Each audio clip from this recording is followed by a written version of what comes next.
আমন্ত্রণ বিশ্ব বাংলায়, সঙ্গে আছি আমি আফরিন সুমনা। শুরুতেই সংবাদ শিরোনাম। দেশের ইতিহাসে দ্বিতীয় সর্বোচ্চ রেমিটেন্স এলো এপ্রিলে। বৈধ পথে প্রবাসী আয় বৃদ্ধিতে সবার সহযোগিতা চায় সরকার। মালয়েশিয়ার শ্রমবাজারে আবারও সিন্ডিকেশনের আশঙ্কা, সাধারণ রিক্রুটিং এজেন্টদের প্রতিরোধের দাবিতে মানববন্ধন। এবং উন্নত বিশ্বের সাংবাদিকতার অভিজ্ঞতাকে বাংলাদেশে কাজে লাগানোর পরামর্শ প্রবাসীদের। অন্তর্বর্তী সরকার গণমাধ্যম সংস্কারের উদ্যোগকে সাধুবাদ।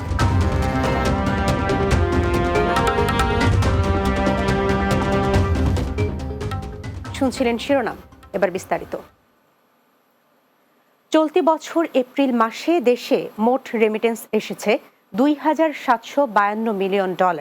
বাংলাদেশি মুদ্রায় যার পরিমাণ 33,574 কোটি টাকা। বাংলাদেশ ব্যাংকের হালনাগাদ প্রতিবেদন থেকে এ তথ্য জানা গেছে।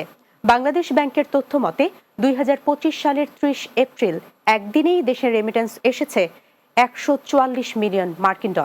আর পুরো মাসে মোট রেমিটেন্স এসেছে $2,752 মিলিয়ন, যা গত বছরের একই সময়ের তুলনায় 34.6% বেশি। এদিকে গত মার্চে দেশে এসেছে $329,99,80,000 মার্কিন রেমিটেন্স, যা দেশের ইতিহাসে যে কোনো এক মাসের সর্বোচ্চ। প্রবাসী আয়ের এই গতি দেশের অর্থনীতিতে স্বস্তির বার্তা দিচ্ছে বলে মনে করছেন বিশ্লেষকরা। সিন্ডিকেট ভেঙে মালয়েশিয়ার শ্রমবাজার উন্মুক্ত করার দাবিতে মানববন্ধন করেছেন জনশক্তি রপ্তানিকারকেরা। সোমবার প্রবাসী কল্যাণ ও বৈদেশিক কর্মসংস্থান মন্ত্রণালয়ের সামনে এ মানববন্ধন অনুষ্ঠিত হয়। এ সময় বাংলাদেশের দ্বিতীয় বৃহত্তম শ্রমবাজারের দেশটিতে কর্মী পাঠানোয় আবারও সিন্ডিকেট গড়ে ওঠার অভিযোগ করে এজেন্সি নেতারা। তাদের অভিযোগ, অতীতে মালয়েশিয়া সিন্ডিকেটে ঢুকতে 5 কোটি টাকা লাগলেও এখন নেওয়া হচ্ছে 14 কোটি টাকা। সর্দার রাজীবের প্রতিবেদনে বিস্তারিত। বাংলাদেশের অন্যতম জনশক্তি রপ্তানির দেশ মালয়েশিয়া, যেখানে কর্মী পাঠানোয় আবারও অবৈধ সিন্ডিকেটের অভিযোগ উঠছে। রিক্রুটিং এজেন্টরা বলছেন, বিগত সরকার দলীয় নেতাদের ছত্রছায়ায় সিন্ডিকেটটি পরিচালিত হলেও বর্তমান প্রভাবশালী রাজনৈতিক দলের নেতাদের নিয়ে গড়ে উঠছে একই সিন্ডিকেট। বানার মাটিতে যদি সিন্ডিকেট হয় মালয়েশিয়াতে, অন্য সব সেক্টরে একইভাবে মুসলিমেও দুর্নীতিবাজ কিছু নেতৃবৃন্দের হাতে এই ব্যবসাটা চলে যাবে। আমরা চাই সকলে ব্যবসা করুক। আমার যে ভাই কালকে লাইসেন্স করেছে সেও ব্যবসা করুক, তার সমান অধিকার, আমাদের একই লাইসেন্স ফিজ। মোটা অঙ্কের অর্থের বিনিময়ে রিক্রুটিং এজেন্সিগুলোকে সিন্ডিকেটে ঢোকানোর অভিযোগ এজেন্সি নেতাদের। আগে ছিল 5 কোটি টাকা সিন্ডিকেটের লাইসেন্স ঢোকানোর জন্য, এখন তারা 5 মিলিয়ন রিঙ্গিট চাচ্ছে, এবং যারা প্রায় বাংলাদেশি 14 কোটি টাকা, তারা সিন্ডিকেট করার আগেই এই অনিয়ম এবং দুর্নীতিটা কিন্তু শুরু হয়ে গেছে। মালয়েশিয়া আরও 14 টাকা থেকে কর্মী আনে, কোথাও কিন্তু তারা লাইসেন্স সিলেকশন করে না। সুতরাং অন্য 14টি দেশের মতো বাংলাদেশের জন্য শ্রমিক পাঠাতে পারে কম খরচে সকল বৈধ রিক্রুটিং এজেন্সি। এদিকে একই দাবিতে আলাদা ব্যানারে সেখানে মানববন্ধন করেছে রিক্রুটিং এজেন্সি মালিকদের আরেকটি অংশ। আমাদের সিন্ডিকেট বুঝি না, আমাদের কলেজে দেশের স্বার্থে, শ্রমিকদের স্বার্থে সরকার যেভাবে ভালো মনে করে। বাংলাদেশি কর্মীদের জন্য উল্লেখযোগ্য গন্তব্য যেমন সংযুক্ত আরব আমিরাত, ওমান, বাহরাইন, কাতার, ওই সকল দেশে শ্রম বাজার বন্ধ বা সংকোচনের কারণ এবং বাজার উন্মুক্তকরণের প্রয়োজনীয় পদক্ষেপ গ্রহণে সংশ্লিষ্ট দূতাবাসের প্রতিবেদন দাখিল করার জন্য নির্দেশনা দেওয়া প্রয়োজন। মালয়েশিয়ায় পুনরায় বাংলাদেশি শ্রমবাজারে চালুর লক্ষ্যে আগামী 15 মে কুয়ালালামপুরে অনুষ্ঠিত হবে দুই দেশের জয়েন্ট ওয়ার্কিং কমিটির বৈঠক। সর্দার রাজীব, বাংলা টিভি, ঢাকা। বিদেশের মাটিতে সাংবাদিকতার ক্ষেত্রে বাংলাদেশের অভিজ্ঞতা পুরোটাই ভিন্ন। উন্নত দেশগুলোতে ভয় ভীতিহীন পরিবেশে কাজ করা যায় বলে জানান প্রবাসী সাংবাদিকরা। তবে বাংলাদেশে বর্তমান অন্তর্বর্তী সরকার গণমাধ্যম সংস্কারের উদ্যোগ নেয়ায় সাধুবাদ জানান প্রবাসে কাজ করা বাংলাদেশি সাংবাদিকরা। মাহমুদ রুবেলের প্রতিবেদনে বিস্তারিত।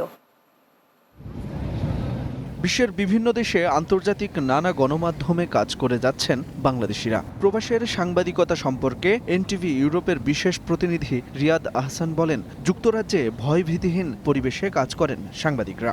ব্রিটিশ সরকার তার সাংবাদিকদের, অর্থাৎ সেখানে যদি আপনি যদি প্রধানমন্ত্রী বাসভবনের সামনে গিয়ে, পার্লামেন্টের সামনে গিয়ে সারাক্ষণ যদি তাকে গালিগালাজও করেন, বা সরকারের বিরুদ্ধে যদি কোনো কথাও যদি বলেন, তাহলেও আপনাকে কোনো পুলিশ আপনাকে অ্যারেস্ট করে নিয়ে যাবে। তো তাহলে আপনি দেখেন, যেখানে আপনি একজন সংবাদকর্মী হিসেবে আপনি কোনো কথা বলতে পারছেন না টেলিভিশনে, যেটা আপনার কাজ, আর সেখানে একজন সাধারণ মানুষও যদি সেখানে কোনো গালিগালাজ করে অথবা তার বিপক্ষে কথা বলে, তার সমালোচনা করে, তারপর তাকে কিন্তু ব্রিটিশ সরকার কোনো কিছু বলছে না। ফ্রান্সেও মুক্তভাবে সাংবাদিকতার অবাধ সুযোগের কথা জানান প্রবাসী সাংবাদিক কামরুজ্জামান কাজল। এখানকার প্রেসিডেন্ট ইমানুয়েল ম্যাক্রন তার অন্তত কমপক্ষে 15 থেকে 20টা এমন ন্যাকেড কার্টুন এঁকেছে। এটা যদি বাংলাদেশের কোনো গণমাধ্যম যদি তার 50 ভাগের 1 ভাগ যদি এরকম ন্যাকেড আঁকতো, তাহলে আমার মনে হয় না যে তার একটা দিন সে বেঁচে থাকতে পারতো। মানে হাওয়া হয়ে যেত, গুম হয়ে যেত, যেটা গত 15-16 বছরে বাংলাদেশের সাংবাদিকতার যে চিত্র যেটা আমরা দেখে এসছি। তো সত্য কথা বলতে কি, এখানে এরা এটাকেই তাদের আর্ট মনে করে। মুক্তভাবে সাংবাদিকতা করার ক্ষেত্রে 180 দেশের মধ্যে পর্তুগাল রয়েছে 7 নম্বরে। এখানে পলিটিক্যাল প্রেশার নেই, সবাই আইনি সুরক্ষা পাচ্ছে, সাংবাদিকরা মুক্তভাবে কাজ করতে পারছে, এবং সাংবাদিকরা যদি কোনো প্রকার কোনো মন্ত্রী মিনিস্টার কোনো কারো বিরুদ্ধে যদি কোনো বিন্দু মাত্র অ্যালিগেশন তুলে, সেটা তদন্ত সাপেক্ষে নয় যে উনি কনভিক্টেড, তা নয়, আগেই তারা স্টেপ ডাউন করে। আমি পর্তুগালের কথা বলবো যে পর্তুগালে কিন্তু এই একটি বছরে আপনার 3 বার কিন্তু ইলেকশন হচ্ছে, জাতীয় ইলেকশন কিন্তু হচ্ছে। দেশের গণমাধ্যমকে স্বাধীন ও শক্তিশালী করতে সরকার এরই মধ্যে বেশ কিছু উদ্যোগ নেয় সাধুবাদ জানান প্রবাসী এই সাংবাদিক। মুক্ত সাংবাদিকতা এস্টাবলিশ করা বাংলাদেশের জন্য সুদূর প্রসারী। তবে বর্তমান সরকার গণমাধ্যম সংস্কার বা অন্যান্য সংস্কারের ভিতরে যে ধরনের আইসিটি অ্যাক্ট বলে অন্যান্য বিষয়গুলো বলেন, অবাধ তথ্য প্রাপ্তির ক্ষেত্রে যে মুক্ত সাংবাদিকতা, সেক্ষেত্রে আসলে বাংলাদেশে এটা এস্টাবলিশ করতে সময় লাগবে। বিশ্ব মুক্ত গণমাধ্যম দিবস উপলক্ষে প্যারিস ভিত্তিক সংগঠন রিপোর্টার্স উইদাউট বর্ডার্সের ওয়েবসাইটে প্রকাশিত ওয়ার্ল্ড প্রেস ফ্রিডম ইন্ডেক্স 2025-এ 180টি দেশের মধ্যে বাংলাদেশের অবস্থান রয়েছে 149তম। Mahmud Rubel, Bangla TV news desk. বিশ্ব বাংলায় একটা বিরতি নিচ্ছি, ফিরে আসার পর অন্যান্য সংবাদের সাথে আরো যা থাকছে। বাংলাদেশিদের জন্য চিকিৎসা ভিসা সহজ করল চীন, গ্রিন চ্যানেল সুবিধা পাওয়ার আশ্বাস।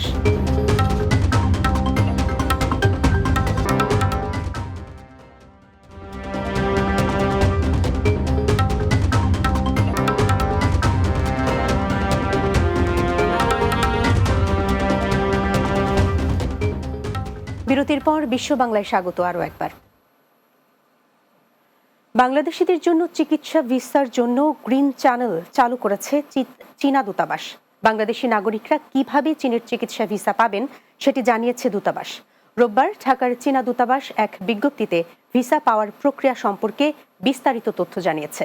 চীনা দূতাবাস জানায়, বাংলাদেশে অবস্থিত চীনা দূতাবাস চীনের চিকিৎসা ভিসার জন্য বিশেষ সুবিধা চালু করেছে।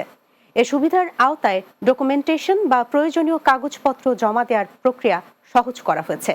বাংলাদেশের বৈধ ব্যবসায়িক লাইসেন্সধারী স্থানীয় ট্রাভেল এজেন্সিগুলো চীনের চিকিৎসা নিতে ইচ্ছুক ভ্রমণকারীদের জন্য ব্যাংক সলভেন্সি সার্টিফিকেট ও আত্মীয়তার প্রমাণ সংক্রান্ত গ্যারান্টি লেটার ইস্যু করতে পারবে। এক্ষেত্রে বাংলাদেশের পররাষ্ট্র মন্ত্রণালয় থেকে এ সার্টিফিকেটগুলো সত্যায়িত করার প্রয়োজন হবে না। বিজ্ঞপ্তিতে আরও বলা হয়েছে, এজন্য একটি ডেডিকেটেড গ্রিন চ্যানেল সার্ভিস চালু করা হয়েছে।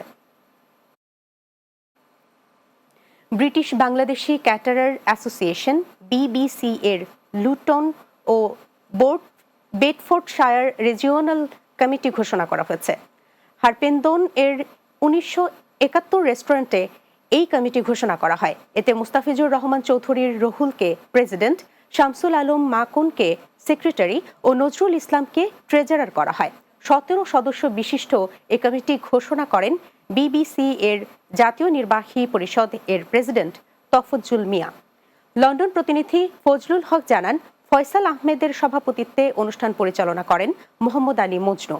এতে বক্তব্য রাখেন BBC এর founder secretary general doctor Shahanur Khan, Shamsul Islam Selim, councillor Selim Chowdhury, Taraul Islam, Anwar Ali, Selim Ahmed, Delwar Hossain, Mamun Rashid, Shahriar Ahmed Sumon, Shahidur Rahman, Fajar Ali, host Nawaz Sharif Khan ও কাউন্সিলর আজিজুর আম্বিয়া সহ অনেকে।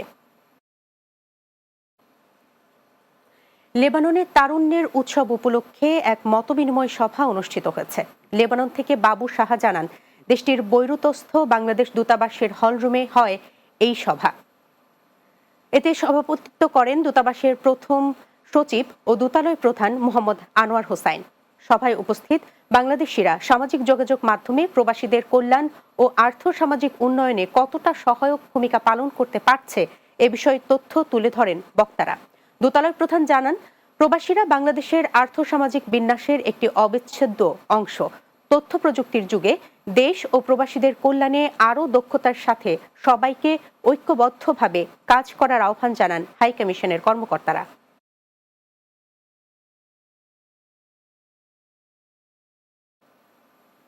শেষ করছি বিশ্ব বাংলা, যাবার আগে শিরোনামগুলো জানিয়ে দিচ্ছি আরও একবার। দেশের ইতিহাসে দ্বিতীয় সর্বোচ্চ রেমিটেন্স এলো এপ্রিলে। বৈধ পথে প্রবাসী আয় বৃদ্ধিতে সবার সহযোগিতা চায় সরকার। মালয়েশিয়ার শ্রমবাজারে আবারও সিন্ডিকেশনের আশঙ্কা সাধারণ রিক্রুটিং এজেন্টদের। প্রতিরোধের দাবিতে মানববন্ধন। উন্নত বিশ্বের সাংবাদিকতার অভিজ্ঞতাকে বাংলাদেশে কাজে লাগানোর পরামর্শ প্রবাসীদের।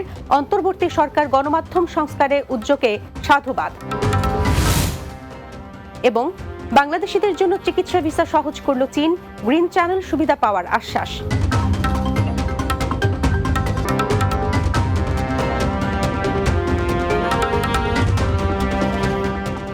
এই ছিল বিশ্ব বাংলায়। এতক্ষণ সঙ্গে থাকার জন্য ধন্যবাদ সবাইকে।